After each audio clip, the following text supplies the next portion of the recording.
Perfectly hidden depression. How to break free from the perfectionism that masks. Are you hiding your depression behind a smile? Would you like to learn characteristic of perfectly hidden depression and discover helpful ways on how to properly deal with it? Then you're in the right place.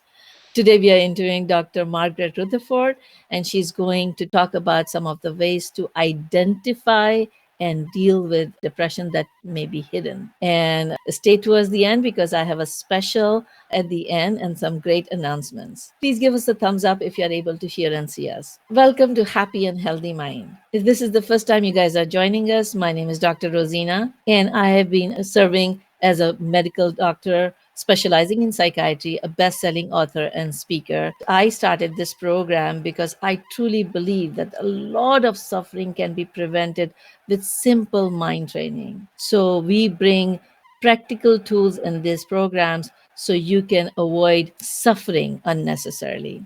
The purpose of this program is education and not treatment. So please consult your healthcare provider for specific advice. Our mission is to bring health and happiness to more than 1 million people.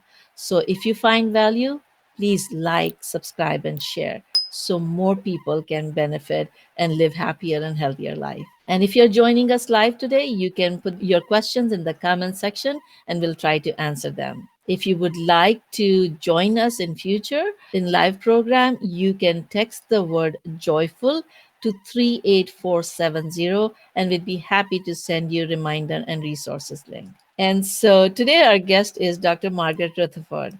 Hi, Dr. Rutherford. Hi.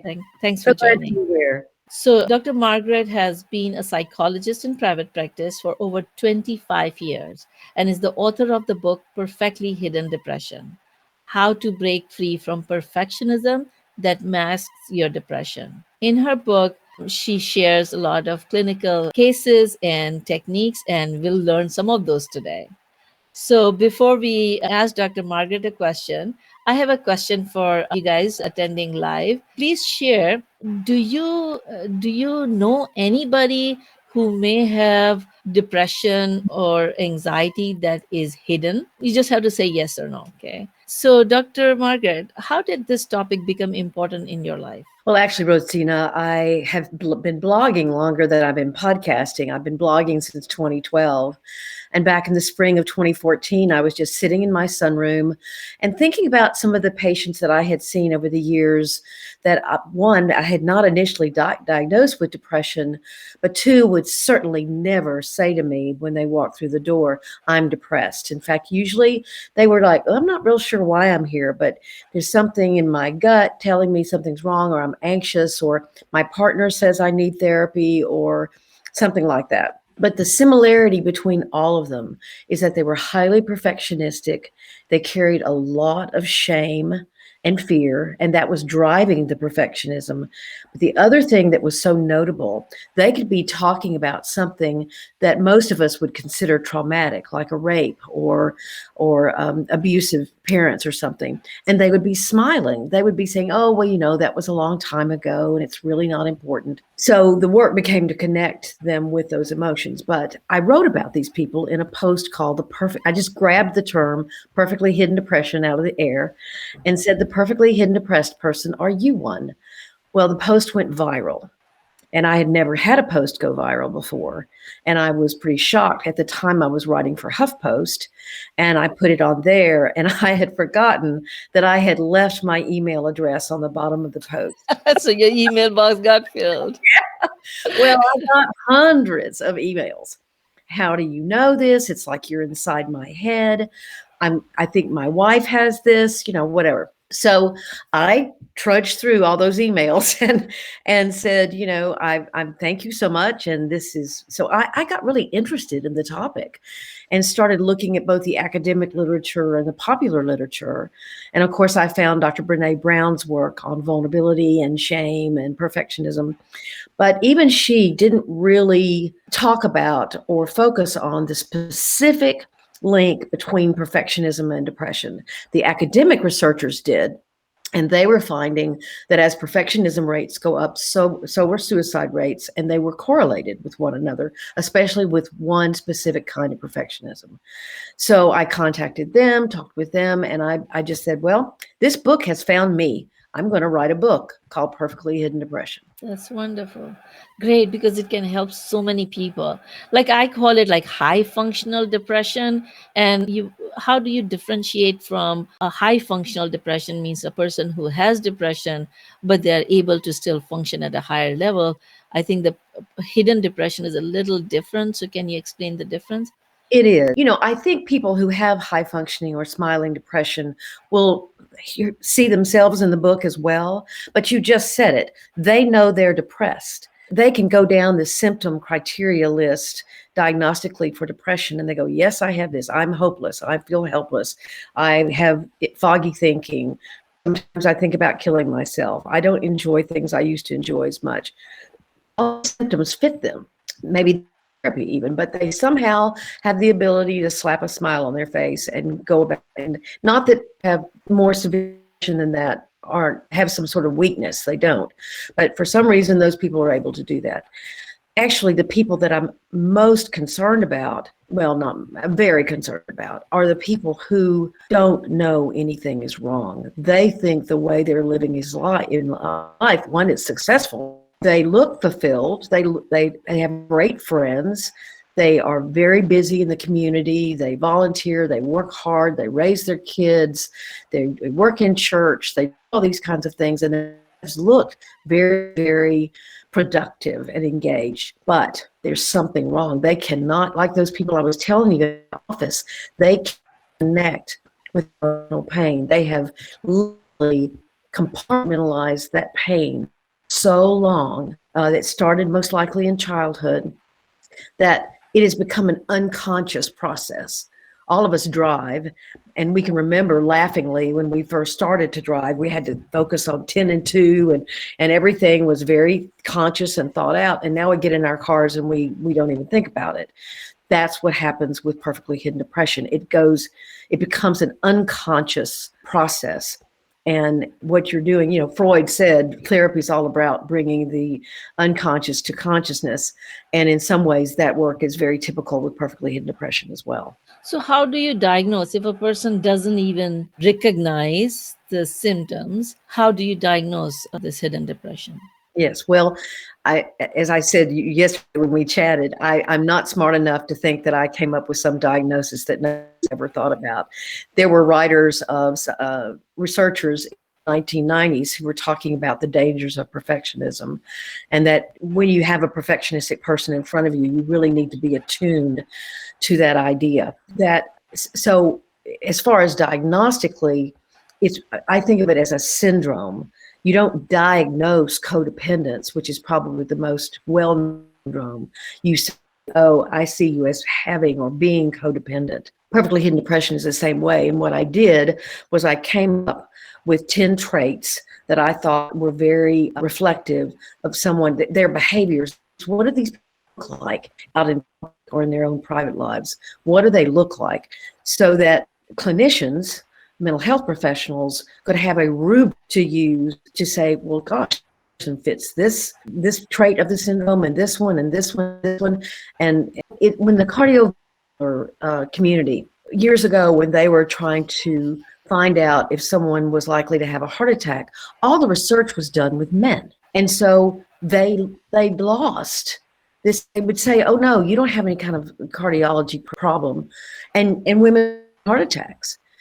And until we understood the symptom picture for a woman with a potential for a heart attack be different than a male, then all of a sudden women, got diagnosed with cardiovascular disease. The same thing I think needs to happen in the mental health profession.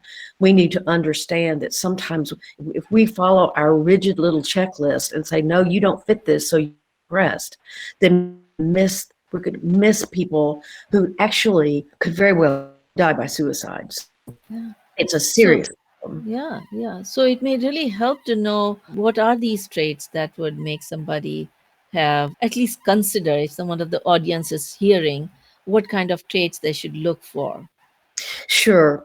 Well, again, the major trait is lots of perfectionism, high, not constructive perfectionism, not perfectionism that is innately fulfilling, not perfectionism that brings joy, trying to do well, but perfectionism that is fueled by shame or fear. Maybe they had a parent who screamed at them, "You'll never amount to anything." Or maybe they grew up in a family where you simply didn't talk about painful emotions. You were sent to your room. You never heard the adults in the family talking about anything but being grateful. These people are highly responsible. In fact, uber responsible. They take on all kinds of tasks, and they don't take one off their plate when they add one. They just pile it on. Analytical. They don't like doing emotions very well, and they stay in their head. They discount trauma. They or deny it completely. They also, again, don't have language to express painful emotion very well. They are really good friends. They're the person that is on your doorstep when something happens and you need a friend, but you don't know much about them. These are people who like a lot of control, and they worry, but they're not thought of as a worrier because, again, that's a vulnerability, right? If you're a worrier, so you don't reveal that, but you worry, and then how you take care of your worry is to grab more control, which causes more fatigue, which causes, more shame, which causes more need for control. And so there's this cycle. These people count their blessings. They don't see that even a blessing, an underbelly, and so they'll even say to you, "When I always look on the bright side." John Kabat-Zinn calls it rigid positivity, and that's a great term. These people are also, they usually are doing very well in the workplace. What do we like? We're perfectionists for us, right? I know I want my tax attorney to be a perfectionist. I want my doctor to be that. And, they get a lot done in a little bit of time, and so they're rewarded in their work life. The problem is they don't know how to do emotional intimacy.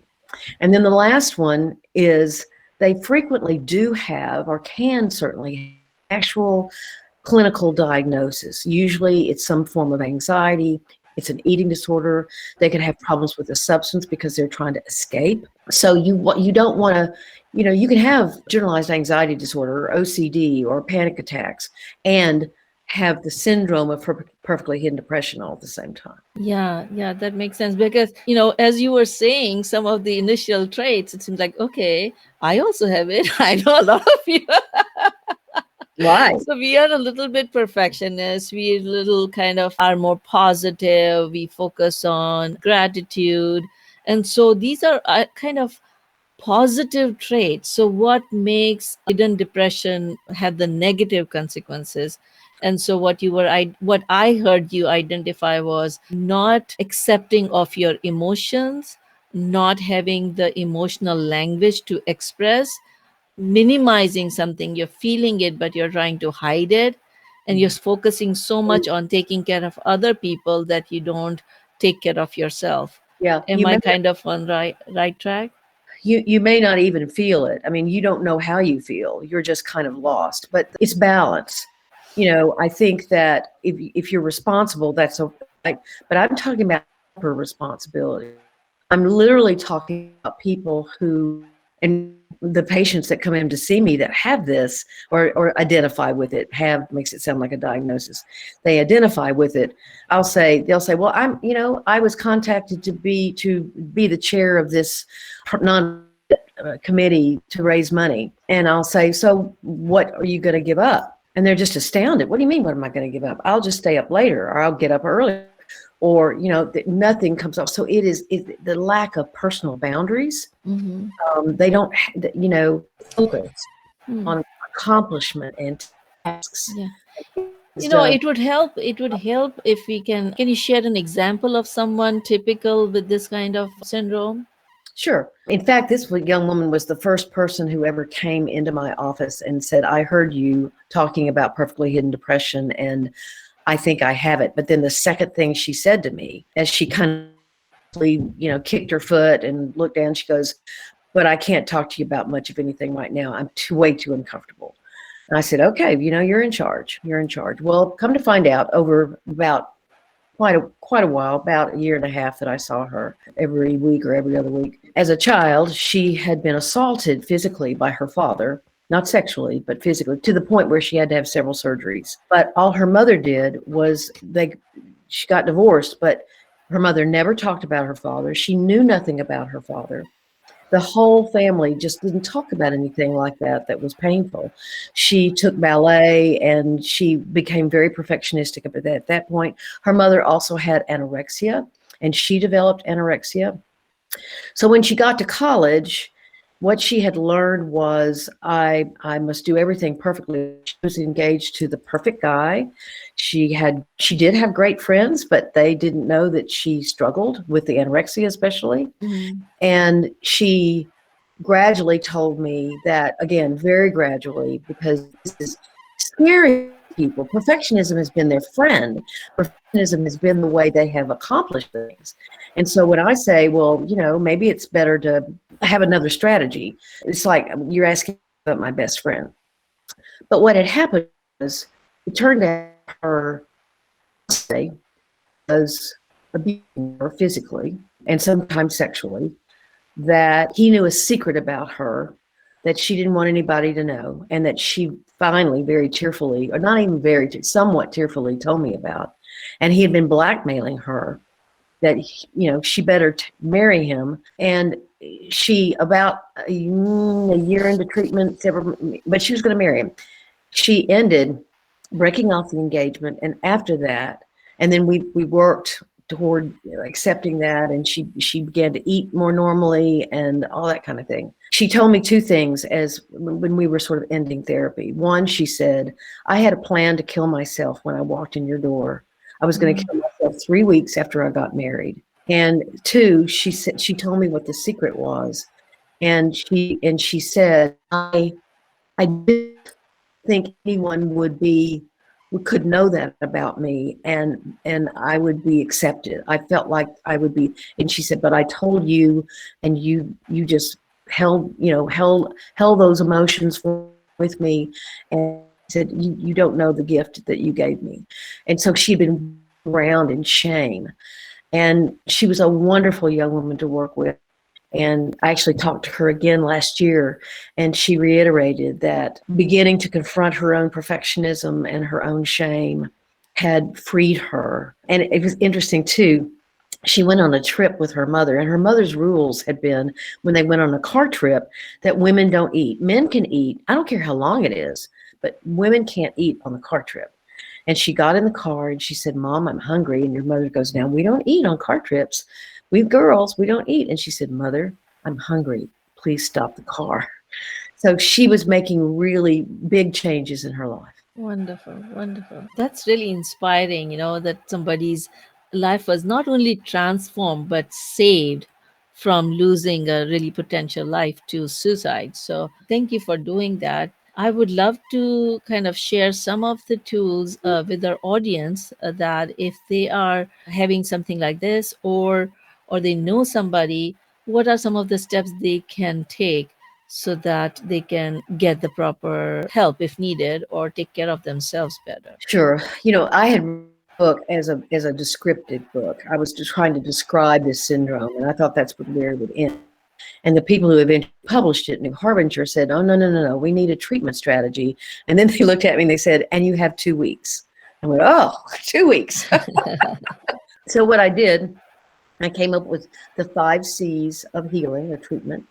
And the first one I've already really been talking about, which is consciousness or mindfulness. Consciousness, that you become aware that your perfectionism is destructive, not constructive, and that you can recognize that in yourself and accept mindfulness. Begin being aware of what and how your whole life is geared around having other people think of you as highly successful and productive, and keep you don't let anyone in on the secret. The second stage is commitment, and there's some specific commitments that are difficult for someone with perfectionism or a need for control. One, they'll feel like what do you mean I go to, what do you mean I let someone on all this. This has been a big secret for me. And you'll often start with something too hard because you're a perfectionist. There are over 60 exercises in the book that lead people, and they start out fairly simply. For someone who's never delved into their emotions, they're not simple. And then, I had a woman tell me, "Oh, well, I just skipped all that stuff because I've been at work." And I went straight to the trauma timeline. And she said, "I couldn't do it." I said, "Because you have to do all these others to prepare yourself for that." Yeah. So there's some specific commitments that are in the book that are hard to confront or hard to do. Yeah. The third stage is So before we move on, I'm just thinking that maybe these exercises would help people who are perfectionists, who may not have developed depression yet, but yeah. maybe it would help them to prevent reaching to that point. Rosina, you make an excellent point, because a lot of perfectionists will tell you, "Oh, I'm not a perfectionist." And I do all the time. Well, I'm happy to share I am. And so, but that's why that consciousness phase comes first, because it is about, I must recognize that my perfectionism is not my friend, and I'm using it as a taskmaster. So actually, a lot of people will tell me, and I wish I'd put more of this in the book, but I can recognize I need a lot of control. Not be a perfectionist, but a lot of control. And so these are good exercises for anyone. So Actually, they're people who at least recognize that they are either control freaks or they are perfectionists, right, they can benefit from these exercises. And let me ask the question to the audience right now: do you have any tool that you use to mask your emotion or suppress your emotion? Because, like, a lot of people use smile or laughter to hide, but I know that there are people who also use anger to hide, or they kind of, like, isolate to hide their feelings so that nobody recognize that they are feeling what they're feeling. Please put in the comment section if you can identify one tool that you may have used to mask your feelings. And here, let me ask Margaret, is masking really bad? Like, if I have a patient who's on a customer service position, and so when she was feeling depressed, she had hard time controlling her tears, but it is necessary part of the work. You cannot just start crying in front of people, whether it is customer service, whether it's in other colleagues. There is certain boundary that you have to maintain, and for that you have to mask your emotion. So is that masking bad? And if it is not, how do you differentiate that masking from not feeling emotions at all, so that numbness that you're talking about? realization if I had won the lottery this morning, I had agreed to be on your show. And so, if I'd won $1 million, I'd still be here. If my dog had died this morning, I would still need to be here. I would need to compartmentalize those feelings. Again, the distinction is that and that's an ego skill. The distinction is that it's rigid, it's constant. People will say things like, when you said, "How do you hide it?" I had so many people tell me they just don't. They just tell people, "Oh, I don't ever cry. I'm just not." Or if I started crying, I'd never stop. And they laugh it off, like you said. So it's about, I think you hide it through like any means you possibly can. People tell me, again, I did interviews, and I've had to tell me, I asked them why they would even talk with me. They were sort of revealing to me their secret. And they said, I've been so tremendously lonely all my life. I never want anybody to feel like that. It's a very lonely kind of way to live. It's the difference in the severity and rigidity, like you said. So it's Exactly. okay to mask when it is appropriate to mask, but it has to be balanced with being able to express when it is also appropriate to express. Like you said, these people don't even express to their close friends or family because they are not comfortable even sharing it with their close friends and family. Right. There may be one person that knows them like that, but a lot of the time that person is not someone who lives in the same city they do. It's a friend from high school that lives, far away, so they can risk letting that person know a little bit more about them. But yeah, and so the third stage, confrontation, and that's basic behavioral therapy. It You want to write down the rules that you're following, And I can never cry. I always have to try my best. I can never be caught without a smile on my face, whatever that is, and really begin. Or maybe it's a rule. I want to stop at stop signs. I mean, some rules need to follow, and we want to follow, and they actually fulfill. They're very fulfilling to follow. Then there are other rules that we were either told we had to follow as children or we chose to follow as children that are now non-productive in our lifetime. And you can begin to say, I don't like, you can confront those rules. I don't want to live my life this way anymore. My own life is that she was overly protective, highly overly protective. So I learned to just risk her knowing it and that was how I do a lot of the things I got to do, because I would tell her, well, God, I've already tried out for the play, or I've already done this, or I've already done that. And she'd go, oh, okay, well, but guess what? That strategy, that rule got to be an adult, not effective, because it turned out that I was a very impulsive adult, that I didn't think through some of my decisions because I just did it. And so that was a rule that needed to change in my lifetime. What about the step 4 or stage 4? Step 4, action, and that has to do with that trauma timeline we were talking about a few minutes ago. And that is about going back through your life and acknowledging with compassion what happened to you that was wonderful and brought you joy and you were proud of, but also the things that were hard. Now, this is really difficult for anyone with true trauma in their lives. So sometimes this part of the work needs to be done with a therapist. Okay, I say that throughout the book, actually. So that's learning how to connect with that pain and to label it as such, and to know it exists and accept it exists, and to be able to actually feel it and talk about it.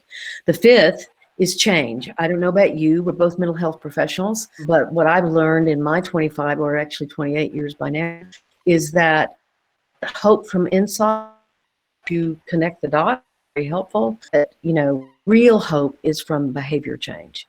When I'm doing something differently, when I'm feeling differently, when I'm, choosing, that's where you get hope, because you see yourself changing. So I have specific ideas in the book about how to change each one of those traits, again, slowly and carefully, with self-compassion. That's wonderful. So 5 steps you defined was consciousness, commitment, confrontation, connection, and change. Yes. Great. Thank you so much. And you have a gift to share with the audience. So can you tell us what would be the gift for them? Well, I think that a mantra that I have made up in my own life, actually, and I believe is, I say it often to my patients, is that your strengths do not define you any more than your abilities do, nor do your abilities define you in your strengths. I have 3 letters after my name. I'm a PhD. I'm very proud of that. I've also been married 3 times, and I'm not proud of that. That was chaotic and one of those impulsive things. And I've now been married for over 30 years, but the first 2 were choices on my part. Their part too, actually. And so those are both facts of me. Be judged on either one. Some people, professionals, are a little wacky. I'm not to be praised because I've been married 3 times, but neither of those facts define me any more than the other facts. Let me ask the audience, if you guys have any questions at this time, please put it in the comment section and we'll try to answer. And meanwhile, let me ask Margaret, can you tell us about how people can get your book? Sure. It's on Amazon. It's at Barnes & Noble. Go to your bookseller, local bookseller, who probably business. I've heard it's in the public library at this point. So you can go and get it wherever you can. You also can go to perfectlyhiddendepression.com, and that'll take you to my website. You can reach me at drmargaretrutherford.com. That's my site. I have a podcast as well called the Self-Work Podcast, and I would love to welcome your listener. That's kind of where I'm Wonderful. on today. I have a column on psychology today. And I'm excited that you are also sharing one free book with people who, if you guys want to win the chance of winning her book, please go ahead and comment below this video and we'll pick one lucky winner who would get a copy of her book. And like always, you can get all the resources shared in these programs and by texting us the word joyful to 38470 or joining our Facebook group, Happy and Healthy Minded Dr. Rosina. And before we go into the special, I want to just ask Margaret, do you have any last take home message? Well, I think that the antidote is one to complicated depression is self-acceptance. And again, my definition of self-acceptance is what I just said. Your strengths don't define you any more than your vulnerabilities and vice versa. So I wish everyone well. And you can email me at askdrmargaret at drmargaretrutherford.com if you have any specific questions. And I'll be glad to, I can see that some people have written some things. So that's wonderful. And I'll send you the book if it would be helpful to you. Wonderful. Thank you so much. And so before I go into the special, let me make another announcement. Guess what? We have been doing these programs for one whole year. So Yay! HM is going to be 1 year old. And the next program we are going to celebrate as celebration. And we have lots of prizes and raffle and things going on. So remember to join next time and watch out for all those posting because you can either participate in a contest of submitting a video message and win the prizes or answer the questionnaire that would be in the link in the comment section, and it's all on our social media. So participate in those contests, win the prizes, send us the questions, let us know how this year of HHM has helped you or what difference it has made in your life. And if you have any questions that you would like to address in our future programs, we'd be happy to address them and plan our next year accordingly. And so now it's time for the special. And so for special for today, I'm going to answer a question that a lot of people ask. How do we decide when to seek treatment? You see, depression and anxiety is so common. Everybody experiences some depression and anxiety. How do you decide when to do the self work and when to seek professional care? So I have 5 points that you can consider before deciding. So number one is how severe are the problems or symptoms. Okay, so everybody feels a little depressed when something bad happens. Everybody feels a little anxious before, if they are worried about something, before an exam, before starting the Facebook live, before doing anything new. There's a little bit of anxiety, which is normal, and it helps you prepare for things. So it depends on how severe the things is. So severity. Then second thing is duration, how long it has been going on. So if you have some depression going on for maybe a day or two, it may not be the depression. But if it is going on for more than 2 weeks, so the duration matters. The third thing is how it is interfering in your life. So is it something that is preventing you from being able to function at work or school or in family? And in some ways it is affecting your functioning. That is the third consideration. The fourth consideration is trigger. Are there things that really trigger your anxiety or depression? Like, when you go to a party and suddenly, like, you see somebody and you get really triggered, or simple things. So then you start avoiding. And so then the fifth thing is how overall it is impacting your life. If you're depressed and you don't enjoy going out with your friends, enjoy watching the movies that you used to like, and so your life starts kind of shrinking and the quality of life starts going. And so those are the 5 points to consider. If things are kind of crossing those boundaries, that means the normal depressed and anxiety is now changing into something clinical and you really need to seek help. And the one point that you want to remember is that health and wellness is a continuum. It's not like switch on and off. Okay, so illness and wellness is a continuum. Sometimes you are at the optimum level of wellness and sometimes you are at the severe level of illness, but most of the times you are somewhere in between. So you want to take steps at every stage to be at the optimum level of wellness. If you don't have any symptoms, you want to take steps to prevent things from happening. if there are, and work on optimizing your health and happiness. And that has been the goal of HHM, to give you the tools for optimizing your health and happiness. If you are having some symptoms, whether in terms of depression or stress or anxiety or other problems, but it is not severe enough to reach the clinical level, then you need to take more steps to prevent that stress from becoming more severe. And if you do have the symptoms that are meeting the criteria, then you want to seek treatment so that it doesn't get further worse. So those are the 3 levels of prevention. I call it primary prevention, when there is no problem; secondary prevention, a little bit problem, you're at risk but not severe; and the tertiary prevention, when you are having the illness, then you take the steps from getting it worse. And all these things I'm going to be talking about in my upcoming book, Dodging Depression and Anxiety. And I hope it would help a lot of people take these preventive actions. Please share with me any questions that you would like me to address in the book. If you'd like to be part of the early readers group, please share, and I'll continue to share more and more tools in these programs in future. So let me leave you with this question: are you going to choose to hide your suffering and not take steps to get better? Or are you going to choose to become conscious and mindful of what is going on and take steps to live your best life? On that question, stay safe, healthy, and happy. Till next time.